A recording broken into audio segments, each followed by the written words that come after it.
Hello friends, இன்றைக்கி கத்திரிக்காய் கடையில் எப்படி செய்யலான்னு பார்ப்போம். ஒரு குக்கரில் வந்து ஒரு 3 ஸ்பூன் ஆயில் ஊற்றிருக்கேன். ஆயில் சூடான உடனே கடுகு, உளுத்தம்பருப்பு, சீரகம் இதெல்லாம் ஆட் பண்ணிவிட்டு, காரத்துக்கு ஒரு 4 பச்சை மிளகாய், ஒரு 4 பல்லு பூண்டு தோலோடு, அப்புறம் ஒரு துண்டு இஞ்சி, அப்புறம் 2 வெங்காயம் நீல வாக்கில் நறுக்கி ஆட் பண்ணியிருக்கிறேன்.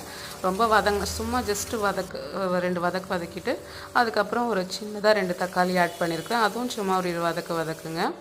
அதுக்கப்புறமா தேவையான அளவு உப்பும் ஆட் பண்ணிவிட்டு ஒரு 1/4 ஸ்பூன் அளவுக்கு மஞ்சத்தூளும் ஆட் பண்ணிப்போம். அதுக்கப்புறம் கத்திரிக்காய் கடைகளுக்கு மெயின் வந்து கத்திரிக்காய். ஸோ கத்திரிக்காய் வந்து 1/4 கிலோ ஆட் பண்ணியிருக்கிறேன். இந்த மாதிரி கட் பண்ணி ஆட் பண்ணிக்கோங்க.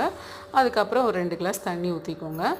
அதுக்கப்புறம் குக்கர் மூடி ஒரு 4 விசில் இல்லைனா 5 விசில் வைங்க. உங்கள் குக்கருக்கு ஏற்ற மாதிரி. நான் 4 விசில் வச்சு ஆஃப் பண்ணிட்டேன். அதுக்கப்புறம் இதை ஒரு லைட்டாக கடைஞ்சி விட்டுப்போம். சூப்பரான கத்திரிக்காய் கடையில் சட்டுன்னு முடிஞ்சிடுச்சு. இட்லி, தோசைக்கெலாம் நல்லாயிருக்கும். ட்ரை பண்ணி பாருங்கள். தேங்க்யூ.